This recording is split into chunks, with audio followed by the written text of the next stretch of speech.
ಇವತ್ತಿನ ವಿಡಿಯೋದಲ್ಲಿ ತುಂಬ ಟೇಸ್ಟಿಯಾಗಿ ಯಾವುದೇ ಮಸಾಲಾನ ರುಬ್ಬದೇನೆ ಇನ್ಸ್ಟೆಂಟಾಗಿ ಕೇವಲ ಒಂದು 10 ರಿಂದ 15 ನಿಮಿಷದಲ್ಲೇ ಚಿಕನ್ ಸಾಂಬಾರ್ ಯಾವ ರೀತಿಯಾಗಿ ರೆಡಿ ಮಾಡೋದು ಅಂತ ತಿಳಿಸ್ಕೊಡ್ತೀನಿ. ಇದು ಹೊಸದಾಗಿ ಅಡುಗೆ ಕಲಿಯೋರಿಗೆ ಹಾಗೆಯೇ ಬ್ಯಾಚುಲರ್ಸ್ ಸಹ ತುಂಬ ಈಸಿಯಾಗಿ ಮಾಡ್ಕೋಬೋದು. ನೋಡಿ, ಇಲ್ಲಿ ಒಂದು ಅರ್ಧ ಕೆಜಿ ಚಿಕನ್ನ ನೀಟಾಗಿ ವಾಶ್ ಮಾಡಿ ಇಟ್ಕೊಂಡಿದ್ದೀನಿ. ಒಂದು ಪ್ಯಾನ್ ಬಿಸಿಗೆ ಇಟ್ಟದಕ್ಕೆ ನಾನು 2 ಟೇಬಲ್ ಸ್ಪೂನ್ ಆಗುವಷ್ಟು ಎಣ್ಣೆ ಹಾಕ್ಕೊಳ್ತಾ ಇದ್ದೀನಿ. ಎಣ್ಣೆ ಬಿಸಿಯಾದ ನಂತರ 1 ಗಡ್ಡೆ ಈರುಳ್ಳಿ ಮತ್ತು 2 ಹಸಿಮೆಣಸಿನಕಾಯಿನ ಸಣ್ಣದಾಗಿ ಕಟ್ ಮಾಡಿ ಹಾಕ್ಕೊಳ್ತಾ ಇದ್ದೀನಿ. ಈರುಳ್ಳಿ ಮತ್ತು ಹಸಿಮೆಣಸಿನಕಾಯಿ ಎಲ್ಲ ಈಗ ಎಣ್ಣೆಯಲ್ಲಿ ಚೆನ್ನಾಗಿ ಫ್ರೈ ಆಗಲಿ, ಆ ರೀತಿಯಾಗಿ ಫ್ರೈ ಮಾಡ್ಕೊಳ್ಳೋಣ. ನೋಡಿ, ಈರುಳ್ಳಿ ಮತ್ತು ಹಸಿಮೆಣಸಿನಕಾಯಿ ಎಲ್ಲ ಇಷ್ಟು ಫ್ರೈ ಆದ ನಂತರ 1 ಟೇಬಲ್ ಸ್ಪೂನ್ ಆಗುವಷ್ಟು ಶುಂಠಿ ಬೆಳ್ಳುಳ್ಳಿ ಪೇಸ್ಟ್ ಹಾಕ್ಕೊಳ್ತಾ ಇದ್ದೀನಿ. ಶುಂಠಿ ಬೆಳ್ಳುಳ್ಳಿ ಪೇಸ್ಟಲ್ಲಿರುವಂಥ ಹಸಿ ಸ್ಮೆಲ್ಲೆಲ್ಲ ಹೋಗಬೇಕು. ಅದರಿಂದ 1 ನಿಮಿಷಗಳ ಕಾಲ ಚೆನ್ನಾಗಿ ನಾವು ಇದನ್ನು ಫ್ರೈ ಮಾಡ್ಕೊಳ್ಬೇಕು. ನೋಡಿ, ಈಗ 1 ನಿಮಿಷ ಚೆನ್ನಾಗಿ ಫ್ರೈ ಮಾಡ್ಕೊಂಡ ನಂತರ ಇದಕ್ಕೆ ನಾನು ಒಂದು ಚೆನ್ನಾಗಿ ಹಣ್ಣಾಗಿರುವಂತಹ ಟೊಮೆಟೊ ಹಣ್ಣನ್ನು ಕಟ್ ಮಾಡಿ ಹಾಕ್ಕೊಂಡು ಚೆನ್ನಾಗಿ ಫ್ರೈ ಮಾಡ್ಕೊಳ್ತಾ ಇದ್ದೀನಿ. ಟೊಮೆಟೊ ಬೇಯೋದಕ್ಕೋಸ್ಕರ ಒಂದು ಸ್ವಲ್ಪ ಉಪ್ಪನ್ನು ಸೇರಿಸ್ಕೊಂಡು ಚೆನ್ನಾಗಿ ಫ್ರೈ ಮಾಡ್ಕೊಳ್ಳೋಣ.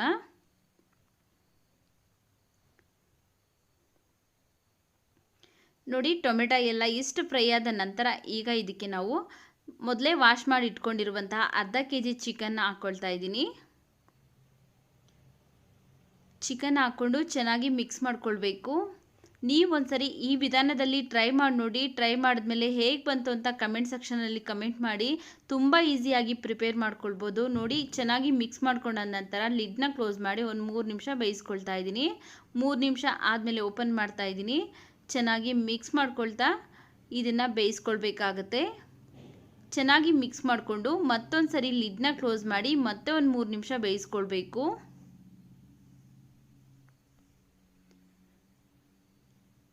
ನೋಡಿ, ಮತ್ತೆ ಒಂದು 3 ನಿಮಿಷ ಆಗಿದೆ, ಓಪನ್ ಮಾಡ್ತಾ ಇದ್ದೀನಿ. ಒಂದು ಟೋಟಲ್ ಆಗಿ ಒಂದು 6 ರಿಂದ 7 ನಿಮಿಷಗಳ ಕಾಲ ಚೆನ್ನಾಗಿ ಬೇಯಿಸ್ಕೊಂಡಿದ್ದೀನಿ. ಸ್ಟೌವಿನ ಮೀಡಿಯಂ ಫ್ಲೇಮಲ್ಲಿ ಇಟ್ಕೊಂಡೇ ಬೇಯಿಸ್ಕೊಳ್ಬೇಕು. ನೋಡಿ, ಈ ರೀತಿಯಾಗಿ ಚಿಕನ್ ಎಲ್ಲ ಚೆನ್ನಾಗಿ ಬೆಂದಿದೆ. ಈಗ ಇದಕ್ಕೆ 1 ಟೇಬಲ್ ಸ್ಪೂನ್ ಆಗುವಷ್ಟು ಧನಿಯಾ ಪೌಡ್ರ್ ಹಾಕ್ಕೊಳ್ತಾ ಇದ್ದೀನಿ. 1/4 ಸ್ಪೂನ್ ಆಗುವಷ್ಟು ಗರಂ ಮಸಾಲ, 1/4 ಸ್ಪೂನ್ ಅರಿಶಿನ ಪುಡಿ, 1 ಟೇಬಲ್ ಸ್ಪೂನ್ ಆಗುವಷ್ಟು ರೆಡ್ ಚಿಲ್ಲಿ ಪೌಡ್ರ್ ಹಾಕ್ಕೊಳ್ತಾ ಇದ್ದೀನಿ. ನಿಮ್ಮ ಖಾರಕ್ಕೆ ಎಷ್ಟು ಬೇಕೋ ಅಷ್ಟು ನೀವು ನೋಡಿಕೊಂಡು ರೆಡ್ ಚಿಲ್ಲಿ ಪೌಡರ್ನ ಹಾಕ್ಕೊಳ್ಳಿ. ಹಾಕ್ಕೊಂಡು ಈಗ ಚೆನ್ನಾಗಿ ಇದನ್ನು ಮಿಕ್ಸ್ ಮಾಡ್ಕೊಳ್ಬೇಕು.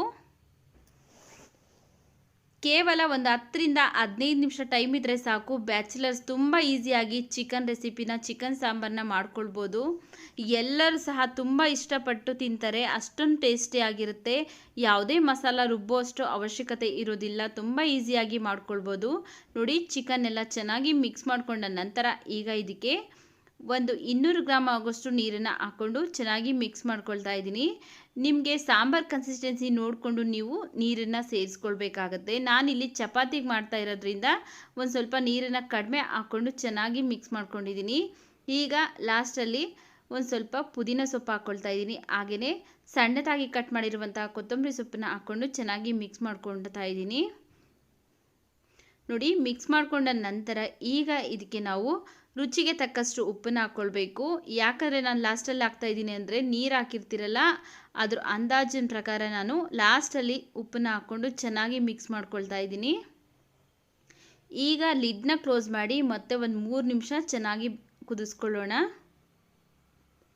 ನೋಡಿ, ಈಗ ಒಂದು 3 ನಿಮಿಷ ಆಗಿದೆ, ಚೆನ್ನಾಗಿ ಕುದೀತಾ ಇದೆ.